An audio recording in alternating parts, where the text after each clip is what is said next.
പുതിയൊരു വീഡിയോയിലേക്ക് എല്ലാവർക്കും സ്വാഗതം. നമ്മൾ ഇന്ന് തയ്യാറാക്കാൻ പോകുന്നത് നല്ലൊരു ബ്രേക്ക്ഫാസ്റ്റ് റെസിപ്പിയാണ്. വേണമെങ്കിൽ നമുക്ക് ഡിന്നറായും ഉപയോഗിക്കാവുന്നതാണ്. അതിനായിട്ട് നമ്മളിപ്പോൾ ഇവിടെ എടുത്തിരിക്കുന്നത് ഒരൽപ്പം പുട്ടുപൊടിയാണ്, ഒരു മുട്ട, ഒരൽപ്പം സബോള അരിഞ്ഞെടുത്തത്, നല്ല കട്ടി തേങ്ങാപ്പാൽ. ഇനി ഇത് തയ്യാറാക്കുവാനായിട്ട് ഒരു ബൗൾ എടുത്തതിന് ശേഷം നമ്മൾ ഈ ബൗളിലേക്ക് സ്റ്റീം പുട്ടുപൊടി ഇട്ട് കൊടുക്കുക. ഇതിലേക്ക് ആവശ്യമായ ഉപ്പ് ചേർത്ത് കൊടുക്കുക. നന്നായി ഒന്ന് മിക്സ് ചെയ്യുക.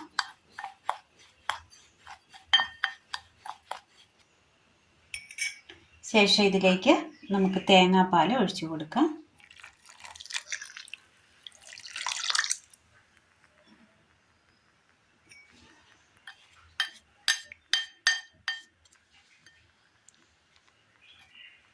ഒരു 10 മിനിറ്റ് നേരത്തേക്ക് ഒന്ന് മൂടി വെക്കാം. പുട്ടുപൊടി നന്നായിട്ടൊന്ന് കുതിർന്ന് വന്നിട്ടുണ്ട്. പുട്ടുപൊടി ഒന്ന് കുതിർന്ന് കിട്ടിയിട്ടുണ്ട്. ഇനി നമുക്ക് ഇതിലേക്ക് ഒരല്പം തേങ്ങ കൂടി ഇട്ട് കൊടുക്കാം. ഇനി നന്നായി ഒന്ന് കൈ വെച്ചൊന്ന് മിക്സ് ചെയ്തതിന് ശേഷം പുട്ട് തയ്യാറാക്കിയെടുക്കാം.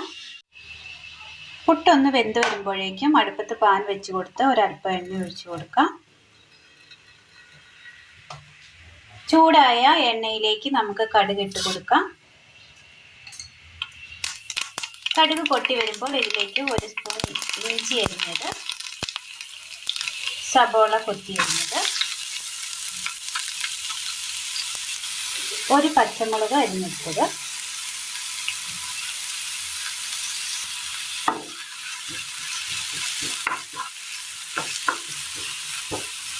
ഒന്ന് വാട്ടിയെടുക്കാം. ഇനി ഇതിലേക്ക് നമുക്ക് കറിവേപ്പില കൂടി ഇട്ട് കൊടുക്കാം. ഒന്ന് വാട്ടിയെടുക്കാം.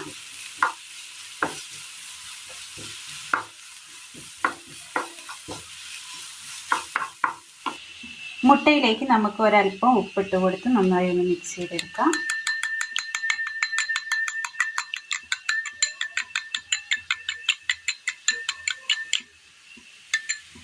സബോളയുടെ ഒക്കെ ഒരു പച്ചപ്പൊന്ന് മാറി ഇതുപോലെ കിട്ടിയിട്ടുണ്ട്. നമുക്കിതിലേക്ക് ഈ സമയം നമ്മൾ മിക്സ് ചെയ്ത് വെച്ചിരിക്കുന്ന മുട്ട ചേർത്ത് കൊടുക്കാം.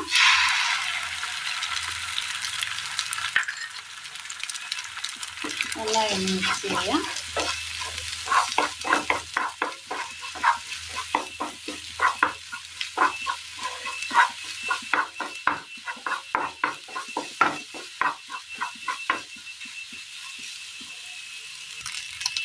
മുട്ട നമ്മൾ ഇതുപോലെ ഒന്ന് ചിക്കി എടുത്തിട്ടുണ്ട്.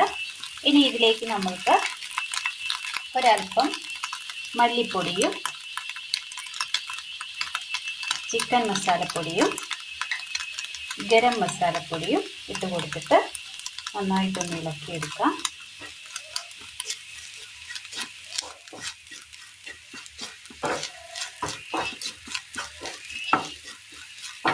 ഇതിലേക്ക് മുളക് പൊടി നമ്മൾ ഇടുന്നില്ല, ചിക്കൻ മസാലപ്പൊടിയാണ് ചേർത്തിരിക്കുന്നത്. പിന്നെ പച്ചമുളക് നമ്മൾ എരിവിന് ആവശ്യമായത് ഇട്ട് കൊടുത്തിട്ടുണ്ട്.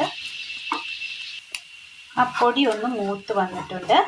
ഇനി നമുക്ക് ഇതിനകത്തേക്ക് ഒരല്പം വെള്ളം ഒഴിച്ചു കൊടുക്കാം.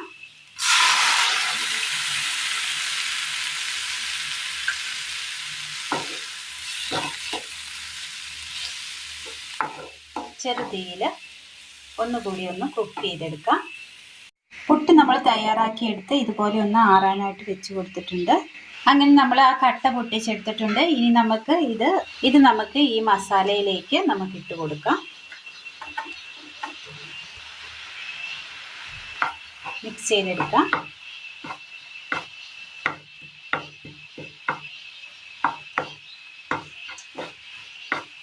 രാവിലെ നമ്മൾ തയ്യാറാക്കിയ പുട്ട് ബാക്കി ഇരിപ്പുണ്ടെങ്കിൽ വൈകുന്നേരത്തെ ഡിന്നറായിട്ട് ഇങ്ങനെ ഒന്ന് ചെയ്യുകയാണെങ്കിൽ പെട്ടെന്ന് തന്നെ ഇത് തീർന്നു പൊക്കോളും. അങ്ങനെ നല്ലതുപോലെ നമ്മളൊന്ന് ഉലർത്തിയെടുത്തിട്ടുണ്ട്. ഒരുപാട് ഡ്രൈ ആകരുത്, ഇതുപോലെ ഉലർന്ന് തന്നെ കിടക്കണം. ഇനി ഇതിലേക്ക് നമുക്ക് ഒരല്പം തേങ്ങയുടെ പാല് കൂടി ഒഴിച്ചു കൊടുക്കാം.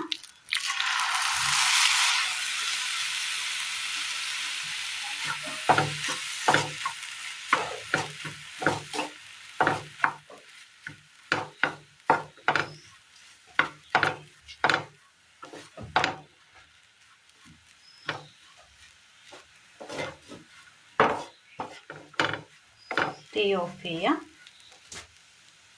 നല്ല ടേസ്റ്റിയായ പാൽപ്പുട്ട് എഗ്ഗ് മസാലയാണ് ഇന്ന് നമ്മൾ തയ്യാറാക്കിയിരിക്കുന്നത്. എല്ലാവർക്കും ഒന്ന് ചെയ്തു നോക്കാവുന്നതാണ്. നല്ല ടേസ്റ്റാണ്. അപ്പോൾ എല്ലാവരും ഒന്ന് ചെയ്തു നോക്കി വീഡിയോയെക്കുറിച്ചുള്ള അഭിപ്രായങ്ങൾ കമൻറ്റ് ബോക്സിൽ അറിയിക്കുവാൻ മറക്കരുത്. അപ്പോൾ ഇന്നത്തെ വീഡിയോ എല്ലാവർക്കും ഇഷ്ടമായി എന്ന് വിചാരിക്കുന്നു. ഇഷ്ടമായ ലൈക്ക് ചെയ്യാനും ഷെയർ ചെയ്യാനും സബ്സ്ക്രൈബ് ചെയ്യാനും മറക്കരുത്. Thank you.